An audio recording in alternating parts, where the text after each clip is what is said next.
Director, yun ho bang talent manager umamin sa inyo o sa mga ahente ninyo na talaga namang may mga customer siya na mga taga-gobyerno? Wala pong direkta doon sa kanyang affidavit, pero sa ngayon po, yung cyber warrant namin, makikita namin doon sa telepono. Pero sinabi naman po niya, meron po siyang sinasabi, pero sabi niya, PR lang, yung parang date lang. Ganun. Sabi nga niya, ngayon lang ako may involved dito sa ganito, sa ganyan na sistema. Pero there's a strong indication po, Kate, I know what you're saying, but there's a strong indications na meron pong mga involved po na malalaking tao. Escort service. Ganun na nga po, Sir Ted. Sige, iiwan ko po muna yung topic na yan habang ito po ay nagpapatuloy ang investigasyon. Alam niyo na po ito, Director, ito pong umano 4 doon sa mga nagpapakilalang bodyguard raw ni Saldico ang nagbago na po ng statement? Yes, na balitaan ko na po, and even before lumabas yan, there are already feelers coming in na gusto pong makipag-usap sa amin ng una, 2, tapos 4, and they say na later on, dadami pa po. Pero we are validating, pero tapos lumabas na nga po sa news, nilabas na nila na gano'n. At ako naman po, consistent to what we have investigated nung pumunta po sila rito, Kated, kung naalala nyo, pinatawag po namin sila.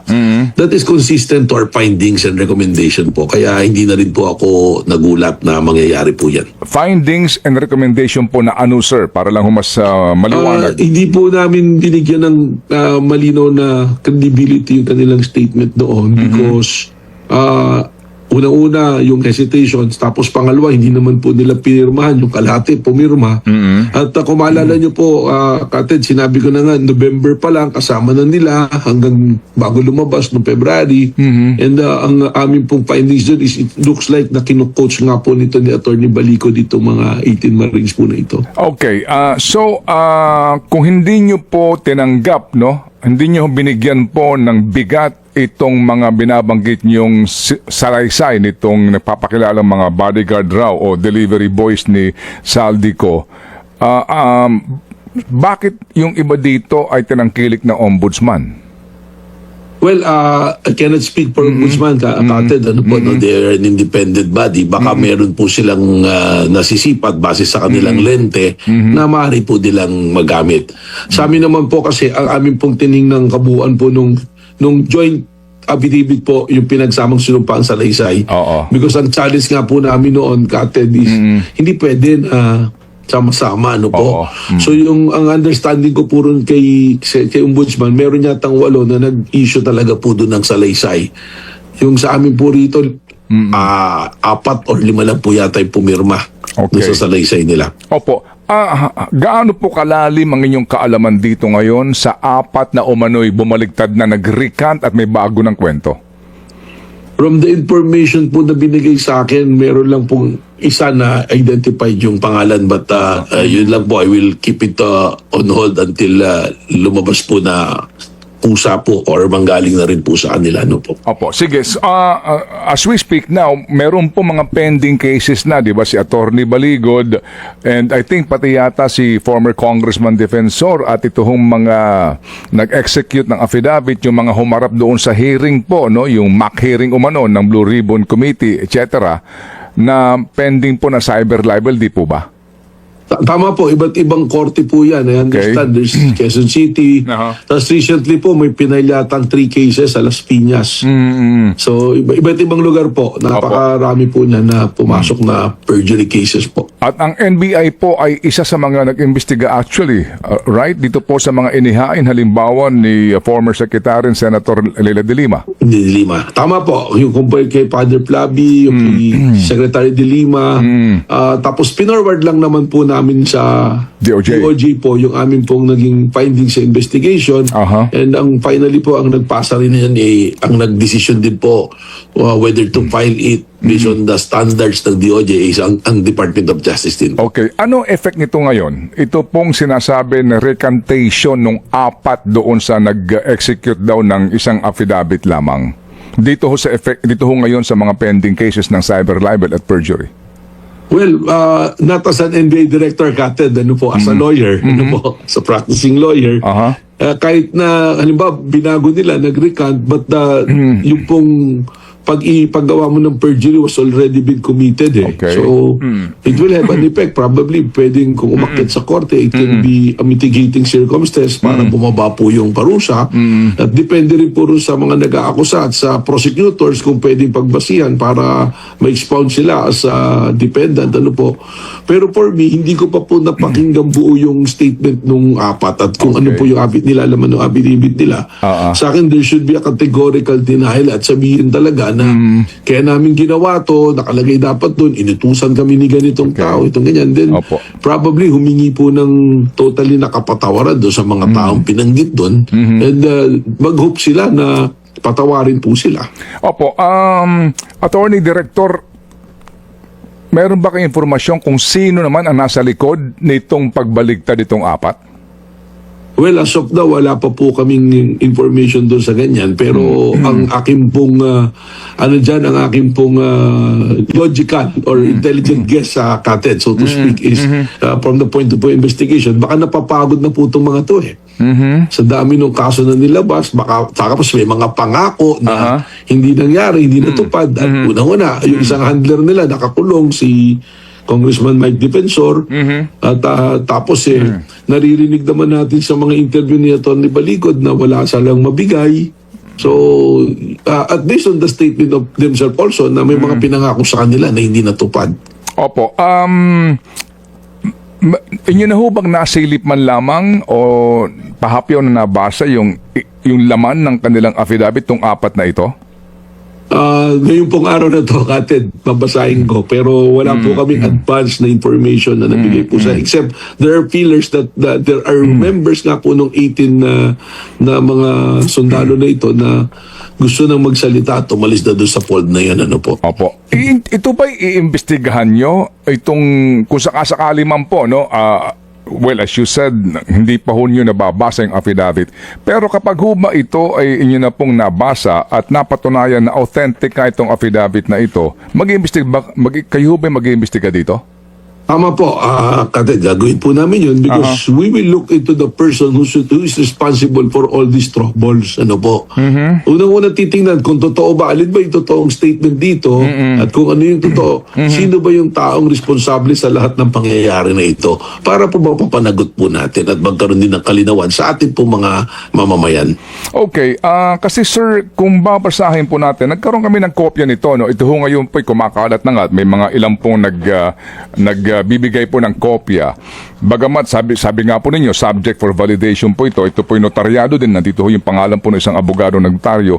Pero sa kanila pong kwento, maliban doon sa kanila pong pagsasabi, ito po yung aligasyon nito pong sinasabing apat. Isa yung identified kasi hindi nabura yung pangalan sa mga dokumento.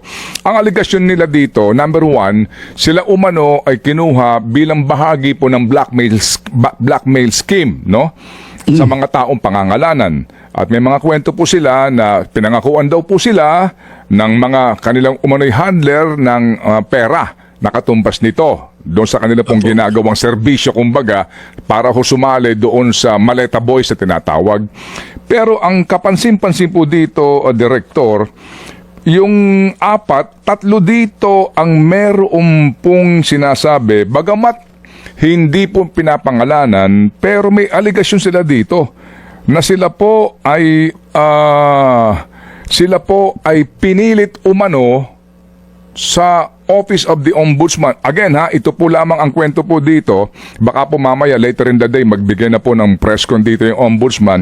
May aligasyon sila dito na meron daw pong umano'y abogado, nagpakilala na abogado doon sa Ombudsman nung maghahain na ng affidavit para ho kila Martin Romualdez et al.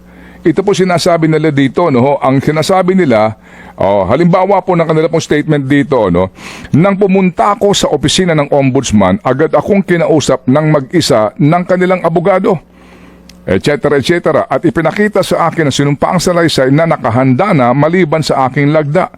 Sinabihan ako na makabubuti sa akin at sa aking pamilya kung ako ay makikisama na lamang at pipirmahan ang dokumento. Opo, eto ho yun, at et cetera. Pero sabi niya, natakot daw siya. Oo, dahil nga daw po sa sinabihan siya na yung mga tao na handler ninyo nakakulong na ngayon, baka makulong ka rin. Ganun po ang mga kwento, halos pare-pareho, nun tatlo. So may aligasyon sila dito, umano na during the time na sila nagtungo doon sa Office of the Ombudsman, hindi pinangalanan po kung sinong tao, yung baka nagpapanggap rin po taga-ombudsman, pero allegedly po, ang sinasabi dito, parang yung complaint laban kay Romualdez, ang pinapipirmahan sa kanila ng pilit. At dahil daw po sa natatakot na sila kasi nga bahagi sila ng scheme muna na mag-blackmail daw po at magsinungaling at ginamit daw ho sila sa propaganda sa politika, lalo pa silang natakot dahil nga dito sa kasong isasampa na baka daw po eventually kapag hindi sila nakipagtulungan na naman dito, makulong din sila. Yeah. Well, that should be the subject of an independent investigation, ano po, no? Pero base po doon sa binasa ninyo, saka doon po sa mga ng salaysay, lalo tayo nagkakaroon ng basihan para dapat tanungin pong buti dahil very conflicting na lumalayo po yung mga ebidensya. Marami na pong binabanggit masyado. So, base doon sa statement na yan, with the permission, of course, and in coordination with the Department of Justice and the Ombudsman, the NBI will be willing to look into these allegations in these statements po. Opo. Kasi po, yung nga, again ito po'y aligasyon lamang na hindi nga pinangalanan. Opo, yung sinasabing umano'y abogado sa ombudsman, baka nagpapanggap ng taga-ombudsman yon, pero ang kanilang claim dito, ito po'y daw nangyari doon sa kanilang pagtungo ng partikular na petsa dito sa tanggapan ng ombudsman. Yung pong may pangalan na nasa affidavit dito, sabi niya dito, lubos ang takot ko nung ako'y hinarap ng abogado ng ombudsman dahil alam kong may kapangyarihan silang gawin itong mga pananakot at pagpapakulong sa akin. Lalong-lalo na po na alam nila ang mga ID ko at ilang pang impormasyon tungkol sa akin at sa aking pamilya. Eto pa ho yun, et cetera. So, kumbaga po, lalong nagkaroon ng, di ba? Nanggagalingan nyo po. Oo. So, para bagang, kung paniniwalaan mo ito ng ganun-ganun na lamang, parang meron din pong pamimilit na pag-execute ng affidavit para magdamay particular sa ilang mga individual para makasuhan. Pero kanila pinabubulaanan naman yung kanilang involvement doon sa delivery daw ng pera. No? Opo. So medyo palagay ko nga po dapat siguro itong investigahan din. Ang ombudsman ang ombudsman po kung sana nga ang kanilang spokesperson po ay magbigay ng panayam, pero sigurado po kami magbibigay within the day ng reaksyon dito ang tanggapan ng ombudsman. Pero again, sa pangyayaring ito, Director, ano ang basa niyo ho dito? Well, I cannot make a conclusion, no? Ang sa akin lang, unang-una po, alamin yung personalities. Kung sila ba talaga membro ng 18. Kasi hindi ko po naman nakita. Although sabi ko nga, there are feelers that there are members of those sa 18 na yan na gusto nang bawiin yung kanilang sinumpaang salaysay. And to what extent, hindi ko po alam kung anong extent. So pangalawa po, mas na-establish, alin ba yung totoong affidavit ngayon dito? Alin yung totoong nangyari? So mas malinaw po na investigasyon at mas malalim na pag-iimbestiga na kailangan po pag-usapan ng aming mga ahensya. Kami bilang primary investigating body, ang ombudsman naman po may sarili ring mandato to investigate at andyan po din ang DOJ. So kailangan po natin itong suriin.